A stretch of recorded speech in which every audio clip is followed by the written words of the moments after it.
일본의 바람.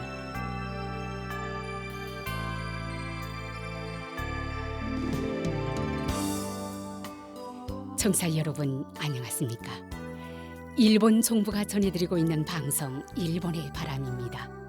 저희 방송은 납치 문제를 중심으로 일본과 북조선 관련 뉴스 그리고 일본의 현재 모습과 일본 음악을 보내드리고 있습니다. 아시다시피 일본과 북조선 사이에는 일본인 납치 문제가 여전히 해결되지 않은 현안으로 남아 있습니다. 북조선에 의해 납치된 일본인 가운데 5명은 돌아왔지만 그 밖에 많은 피해자들은 생사 여부조차 모르는 채 아직까지 고향으로 돌아오지 못하고 있습니다. 일본 정부는 북조선 측에 모든 피해자들의 안전을 확보하고 그들을 즉각 귀국시킬 것을 강력히 요구하고 있습니다.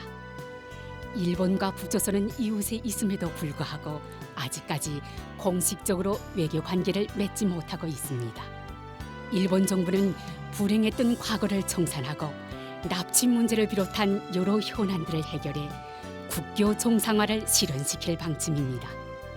그래서 저희 방송에서는 일본과 북조선 사이에 가로놓여 있는 가장 중요한 과제인 일본인 납치 문제를 중심으로 다루고 있습니다.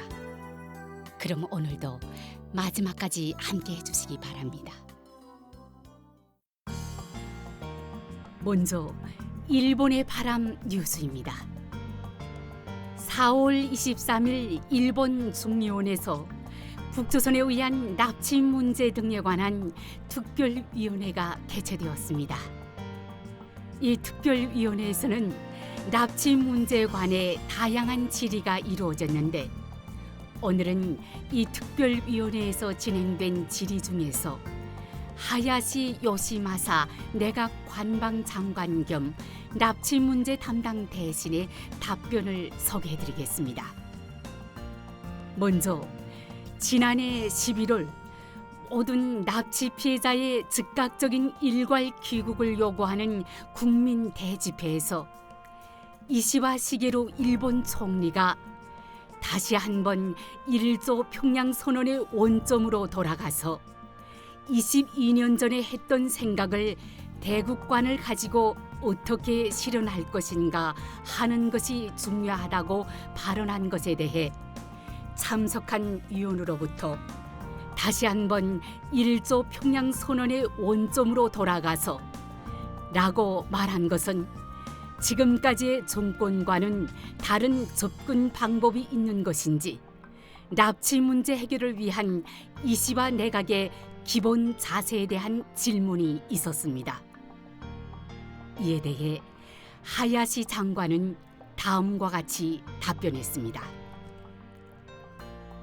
1조 평양 선언은 일본과 북조선의 두 지도자가 논의한 결과로 1조 관계의 향후 모습을 기록한 두 지도자가 서명한 문서입니다.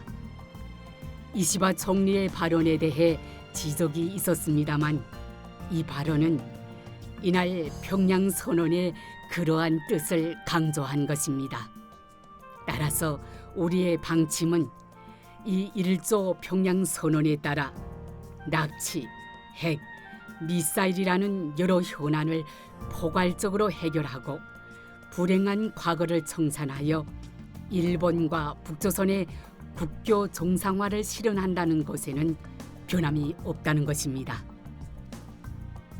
또 다른 의원으로부터는 납치 피해자 요코타 메구미 씨의 남동생이자 가족회 대표인 요코타 타쿠야 씨의 발언을 언급한 질문이 있었습니다.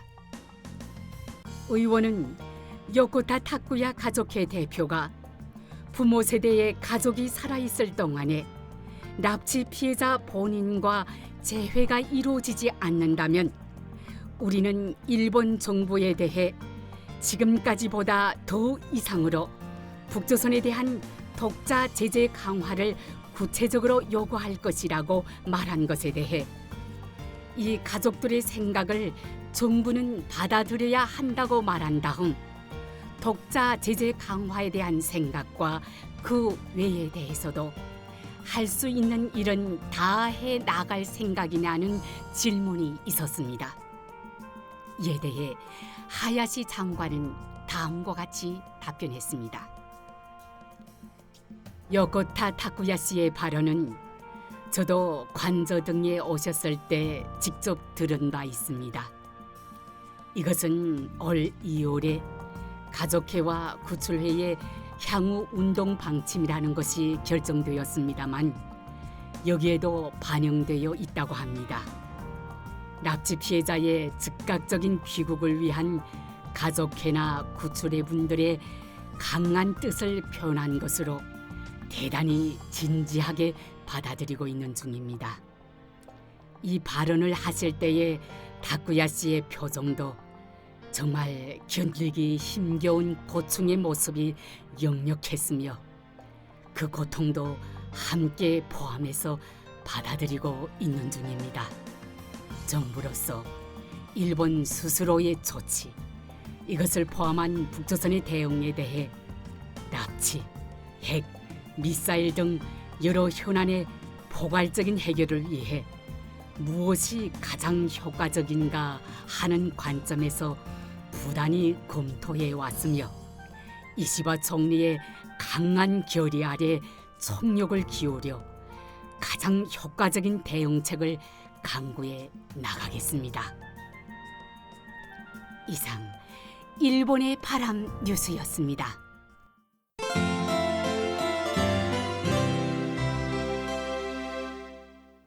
이어서 일본에 살고 있는 북조선 출신인의 일본 문화 소개 코너를 보내드립니다. 북조선의 청취자 여러분, 안녕하십니까? 오늘의 일본 문화 소개 코너에서는 일본의 눈부신 가전산업 발전과 그로 인한 일상생활의 변화에 대하여 저희 체험과 함께 소개해 드리려고 합니다. 북조선의 청취자 여러분, 제2차 세계대전 이후 일본은 폐허에서 다시 일어나 부흥을 이루었습니다. 그 재건의 원동력으로 된 것이 산업의 발전이었습니다. 특히 냉장고와 세탁기, 텔레비전 등의 가전제품의 등장은 일본인의 일상생활을 획기적으로 변화시키는 전환점이 되었습니다. 이들 제품은 고도 경제 성장기의 상징으로 되어 일본이 기술과 산업의 나라로서의 지위를 확립하는 중요한 요인으로 되었던 것입니다. 일본에는 세계적인 기술력을 보유한 가전 제조 회사들이 다수 존재합니다.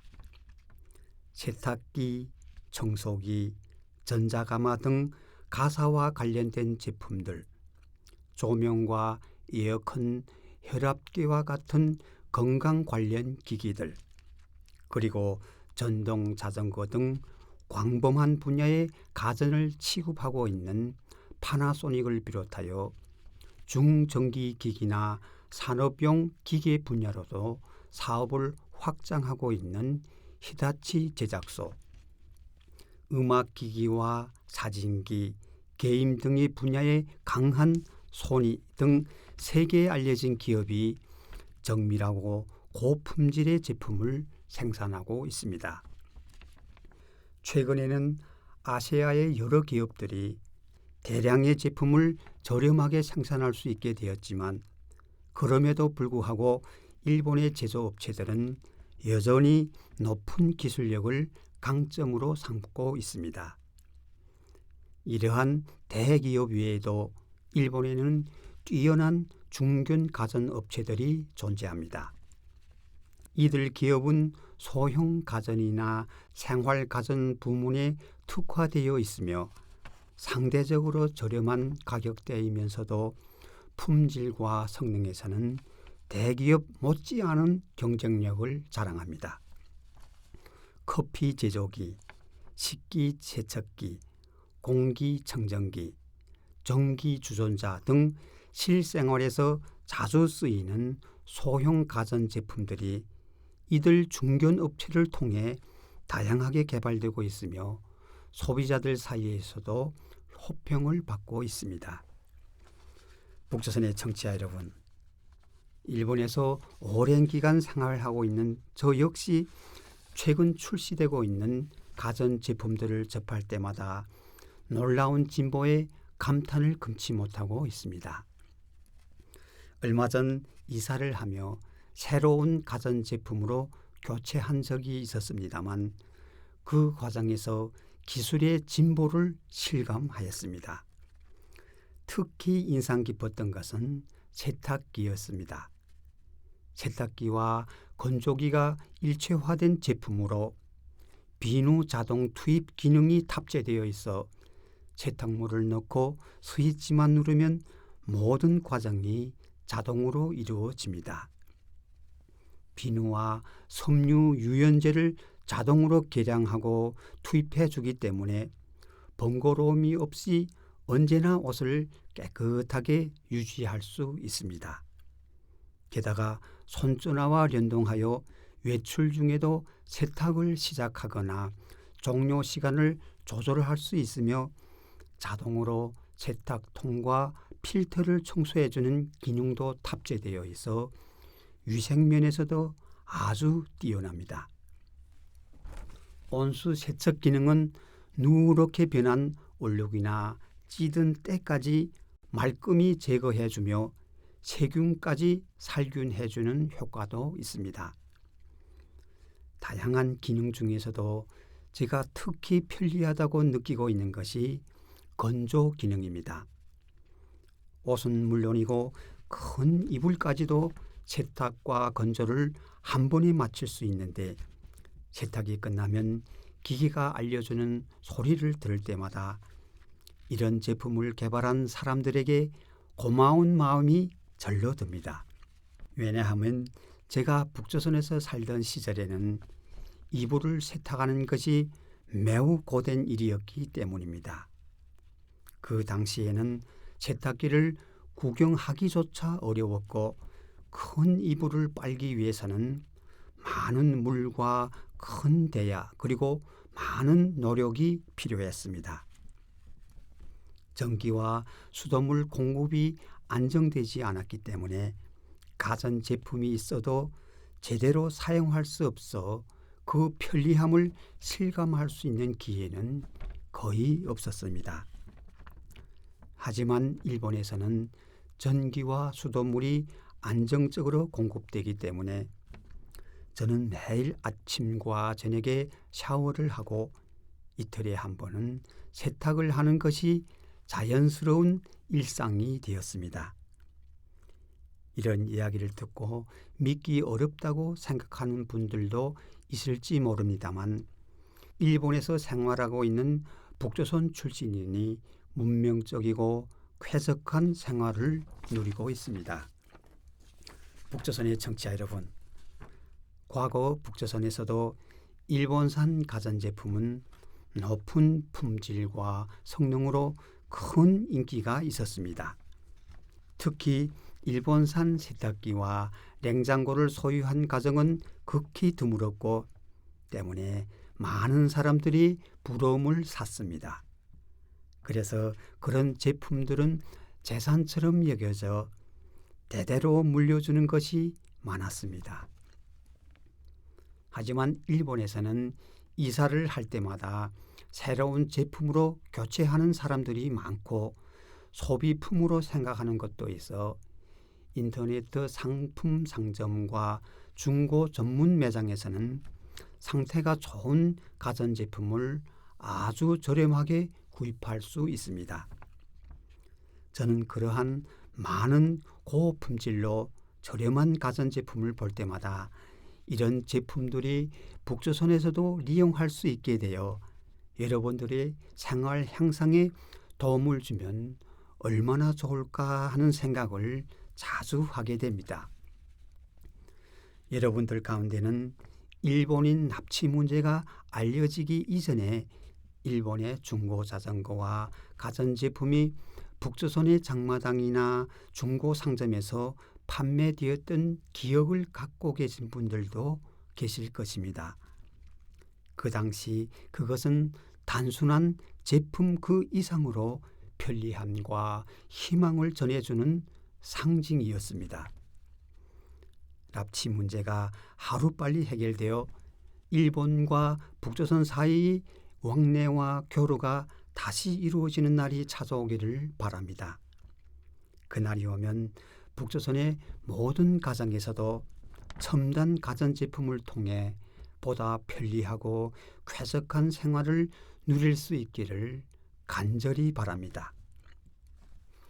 오늘의 일본 문화 속의 코너에서는 일본의 가전제품에 대하여 저희 체험과 함께 소개해 드렸습니다. 일본 문화 속의 코너를 청취해 주신 북조선의 청취자 여러분, 대단히 감사합니다. 안녕히 계십시오. 이상 일본 문화 소개 코너였습니다.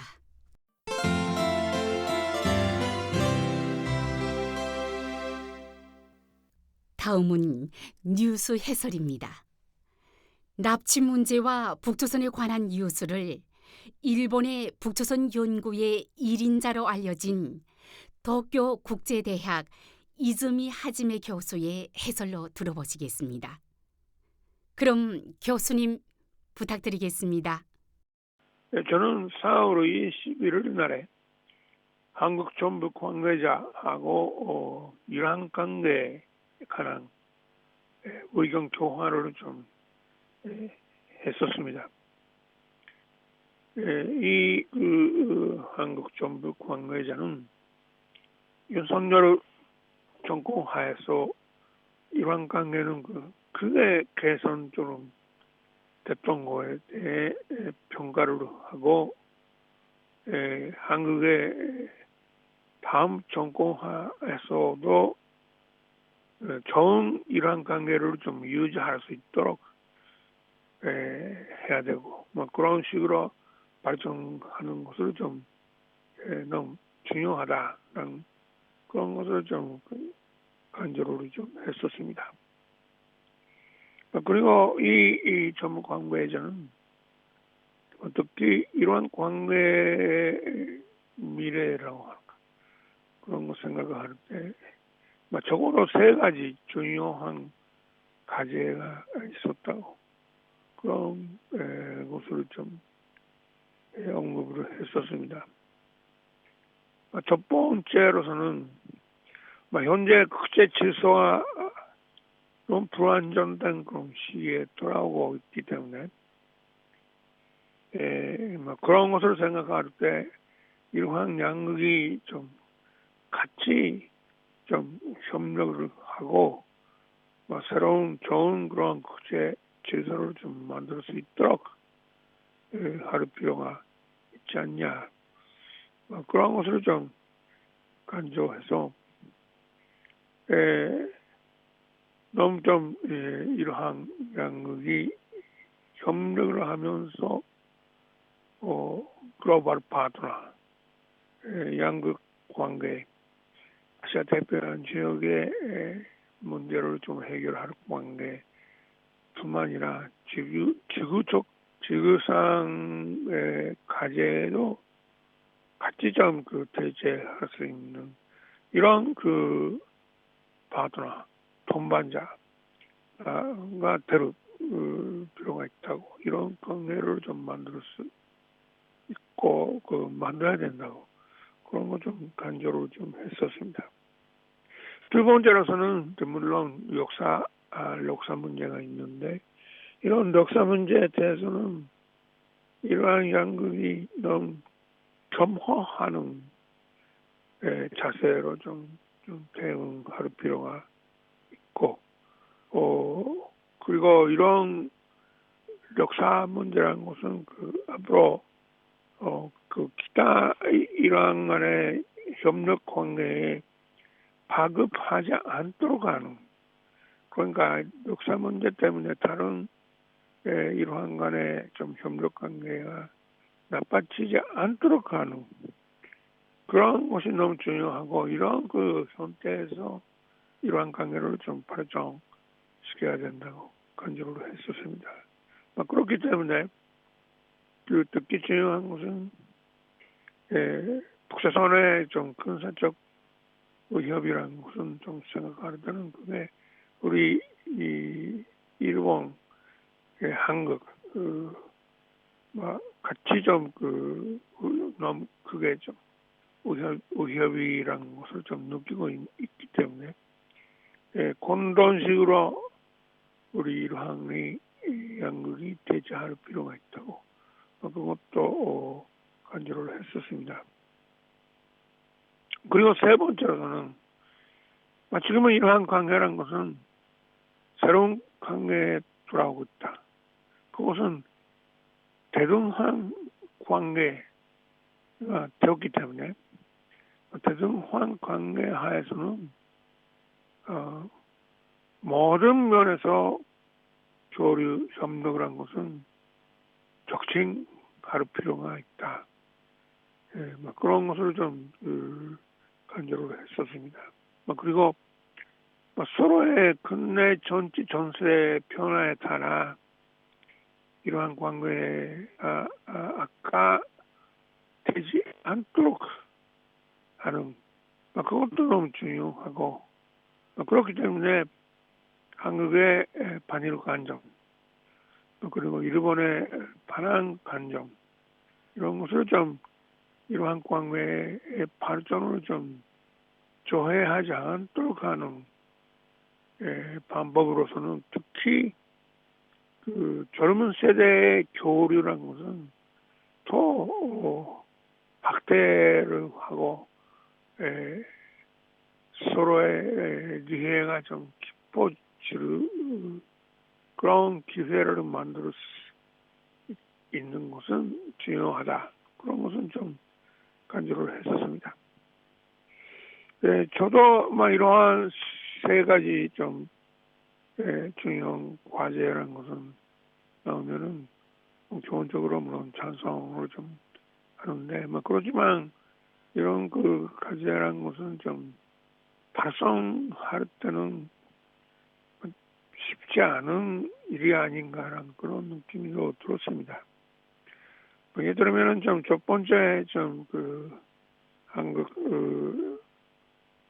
정부 관계자가 간주했던 이러한 그런 글로벌 파트너라는 것이 한국 쪽에서는 이런 관점이 너무 요사에 고지고 있다라는 것은 이해할 수 있습니다.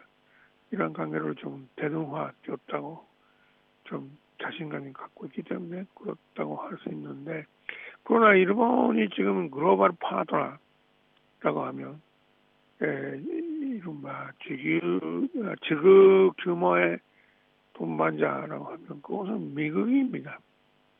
전 트럼프 정권의 미국하고 어떤 식으로 글로벌 파트너 관계를 좀 만들고 이러한 이름의 관계를 좀 발전시킬까라는 것은 일본의 관심인데 이러한 간에 글로벌 파트너라는 그런 것이 한국 쪽에서 제기해도 별로 일본 쪽에서는 관심이 나오지 않을 거라고 볼 수가 있습니다.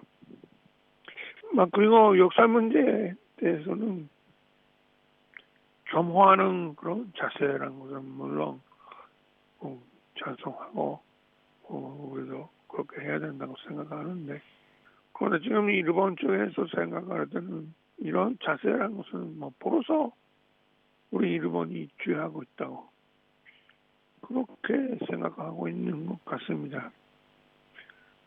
그러니까 앞으로 이 역사 문제에서도 일본이 뭔가 새로운 거 해야 된다라는 그런 이야기가 나더라도 저도 일본 쪽에서는 관심이 고치지 않는 것이라고 생각합니다. 이러한 전세이기 때문에 한국의 새로운 정부가 나더라도 이 세 가지 과제가 어떻게 될지 계속 할지 그렇지 않은지 모르겠기 때문에 일본에서는 당분간이 한국의 새로운 정부의 대일 존재를 한 것은 정관을 좀 할 것 같다고 볼 수 있습니다. 교수님, 감사합니다. 이즈미 교수의 뉴스 해설이었습니다.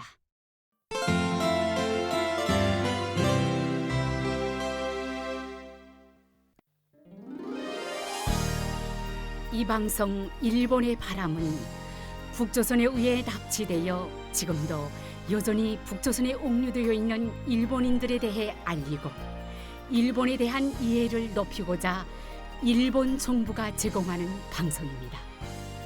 납치 문제 해결은 일본 정부에게 있어 한시라도 빨리 해결해야 할 최우선 과제입니다.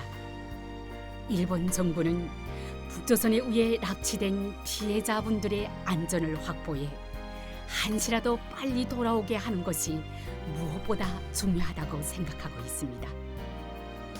현재 일본 정부는 다음 12명을 북조선에 납치당한 채 지금도 여전히 옥류돼 있는 납치 피해자로 인정하고 있습니다. 쿠메 유타카 씨, 요코타 메구미 씨, 마츠모토 교코 씨, 타나카 미노루 씨, 타구치 야에코 씨, 이치카와 슈요이치 씨, 마스모토 루미코 씨, 소가 미요시 씨, 이시오카 토오루 씨, 마츠키 카오루 씨, 하라 타다 아키 씨, 아리모토 케이코 씨, 그리고 이 밖에도 납치 가능성을 배제할 수 없는 사람들이 있을 것이라는 인식하에 일본 국내외로부터 정보를 수집하고 관련된 조사 및 수사를 강력히 추진하는 등 진상 규명을 위해 최선을 다해 노력하고 있습니다. 일본 정부는 북조선에 대해 어떤 상황에서도 모든 납치 피해자들의 안전을 확보하고 그들을 하루빨리 돌려보내줄 것을 강력히 촉구하고 있습니다. 납치 피해자에 관한 정보를 갖고 계신 분들은 어떤 정보든 좋으니 저희 쪽으로 보내주실 것을 당부드리며 아울러 납치 피해자들의 안전 확보를 위해서도 협조를 부탁드리는 바입니다. 일본 정부는 납치 피해자들의 안전 확보 및 정보 제공에 관한 여러분들의 협조에 감사드리는 바입니다. 그럼 헤어질 시간이 다 된 것 같네요. 다음 시간에 또 뵙겠습니다. 안녕히 계십시오.